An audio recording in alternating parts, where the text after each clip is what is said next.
Hello and welcome to another video by Day Night Gaming. In today's video I wanted to discuss the July update for the Western release of Lost Ark. The most notable thing that's going to be coming is the new Mage Advanced class called the Arcanist. The Arcanist imbues special cards with her magic and uses them for a variety of effects, from slicing up enemies with a deluge of thrown cards to summoning powerful magical attacks or team effects from the cards themselves. The Arcanist has a trick up her sleeve for every situation. Despite being armed with a variety of skills, the Arcanist will sometimes leave things to the fate of the cards with her specialty skill card deck. When the player lands an attack, it charges the card meter. Once the meter is completely charged, a card with random stats registers on the card deck, which can be pulled out and used to a varying degrees of devastating effect. The Arcanist will join the Bard and Sorceress as the third available Mage Advanced class, available to the Western release of Lost Ark. They will also be adding Challenge Abyss dungeons, similar to how recently released Challenge Guardian raids apply Scale of Harmony to equalize your power against your foe. Challenge Abyss dungeons will use this treatment in a new weekly activity. With greater challenge also comes greater rewards. Various honing material selection pouches like Challenge Guardian raids, you can pick the offering closest to your item level, will rotate through the rewards, and cards aplenty are available as drops or in the end of dungeon loot auction. You can play through each abyssal dungeon once per roster each week. By the way, this edition is the content I am personally most interested in and have been eagerly awaiting its arrival. I had a lot of fun running abyssal dungeons in the past, and it would be great to be able to revisit them again at the difficulty they were meant to be experienced in. As an added bonus, these challenge abyssal dungeons will be a great way to accumulate and round out your card sets that need awakening. It will be nice to finally work towards completing my Lost Wind Cliff set. They will also be adding the Inferno difficulty option for the Vulcan Legion raids. The most difficult version of Legion raids is the Inferno difficulty, and it is all about proving you're among the best of the best in Arcadia and earning prestige. Rather than chasing the normal rewards of gear, materials, and everything else you'd receive in the Legion raid, Inferno rewards instead showcase your victory with titles, achievements, stronghold structures, and more. A new in-game vendor will be added for players to access a variety of prestigious rewards earned after various numbers of clears. There are a few key differences between normal, hard, and Inferno difficulties. Scale of balance is applied, and the raid requires the use of the Book of Coordination, so everyone's gear is normalized against the level of your Legion Commander opponent.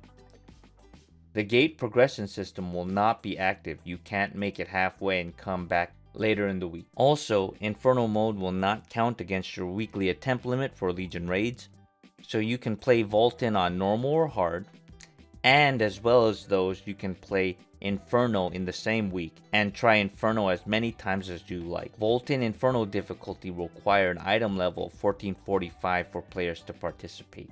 Outside of the news, another thing that they should be adding is the Water Pop Arena. It's the Pool Party Pandemonium event. This is a new time-limited event. Hop in the Maharaka Paradise Pool and try to push the opposing team out of the arena by firing at them with a water gun. As the game progresses, the arena gets smaller and smaller. Try to rack up points as quickly as possible to win. While I don't know anything about this event, I'm glad that they're adding it in. Hopefully it's much funner and more engaging to participate in than the previous summer event that we got. The Heartbeat Island event was pretty boring, and I hope that this new event is going to be a lot more fun to experience. Here's my fingers crossed. But again, at this point, it might be more prudent to just expect the worst and hope for the best. We'll see. Alright, so now that we got the main news out of the way, here's a dive into the forums where we can find a little bit more information of the July patch.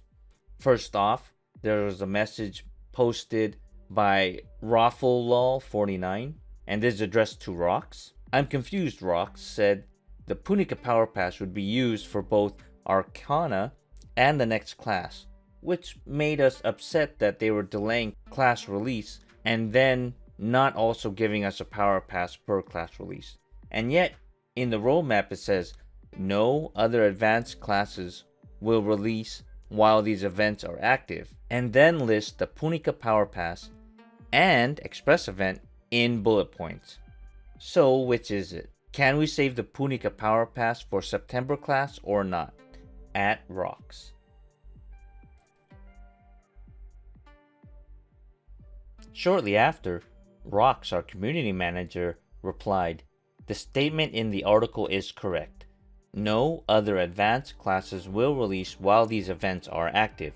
While we are hoping it would be active long enough for players to select a class of their choice, unfortunately that did not end up being the case with the selected time period. Apologies." It's also important to note that the Punica Pass is very similar to the Phaeton Pass that we received a couple months back. So as you can see in this post by Rocks, our community manager, the Punica Power Pass will indeed require you to have completed that story content once before in order to get the pass. So this is very important. This is not a jumping ticket. This is not something that new players can use to jump straight to Punica without playing the game. Players would have need to have a character already on their roster that has already gotten up to Punica in order to use this Punica Pass. Okay, so with all the news out of the way, I want to discuss some of my thoughts about the upcoming July update. First off, it's great that we are getting a free Punica Power Pass. Tier 1 and Tier 2 are barren wastelands now, and are a complete slog to get through now.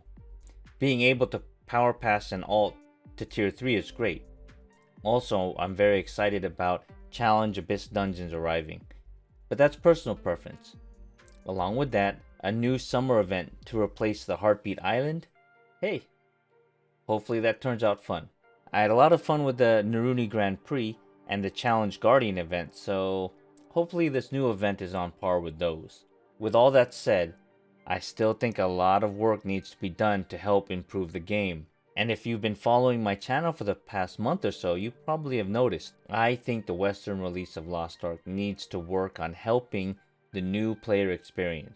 Lost Ark is bleeding active players. The concurrent player count on Steam charts is on the decline. If Lost Ark is to survive in the West, they need to start looking at both player retention and player growth. The developers need to look at ways to bringing new players and hopefully keeping them. The international versions of Lost Ark have jump tickets, which can immediately send a new account into Tier 3, completely skipping the 1 to 50 story as well as the dead and failed Tier 1 and Tier 2 content. They also have boosting honing rates for Tier 1 and Tier 2, if a player wants to experience that content. And they have boosted honing rates for the early portion of Tier 3, quickly catapulting them towards 1370 and beyond, where they can start experiencing fun and challenging content like Argos and beyond. Of course, the ever-looming threat of bots having access to this is probably the main reason why we do not have nice things here in the West. So if that's the case, Amazon Game Studio and Smilegate RPG need to think of new ways to gain and retain new players. If anything, at least let's start with 1 foot at a time. Let's try to grow the player base. AGS, as a publisher, might want to start thinking about a new advertising wave. Something. Anything. But whatever it is, they need to get new feet through the door. What you're seeing in the background is an example of the Legion Commander raids. Content that Smilegate RPG has stated is one of the reasons that they're able to retain their current player base in Korea. This type of content is the exciting and fun content that supposedly Gold River wants all players to experience. But sadly, there are less and less players on the Western release of Lost Ark that have access to this because a lot of people quit before they even get there. Now, whatever that they want to do or intend to do, they need to do it quick because they need to get players into the game. And of course, it's going to take time for those players to progress up to this point so that they can experience this stuff. We need more players, and honestly, we need them soon because it takes a long time to get up to 14, 15. And a lot of the current players who are already experienced in Legion Commander raids, they're so far ahead already that it's going to take a long time to get new players and veteran players playing in the same pool of content. And if there are no changes to honing coming to fast track new players, then there's gonna be at least a 3 to 5 month gap before these new beginner players can even attempt to start playing with veteran players in high-end content. And unless they're hardcore, we're looking more at around 5 months, possibly 6, and that's a long time to lose the new players that we get. Thank you, hope you enjoyed this video, and if you did, consider hitting that thumbs up, hitting that subscribe button, and ringing that bell for future notifications on videos that I might be posting in the future. And in case you're interested in supporting the channel even more, I do have a merch website at streamlabs.com/DNGdangerous/merch. And until next time, take care, goodbye.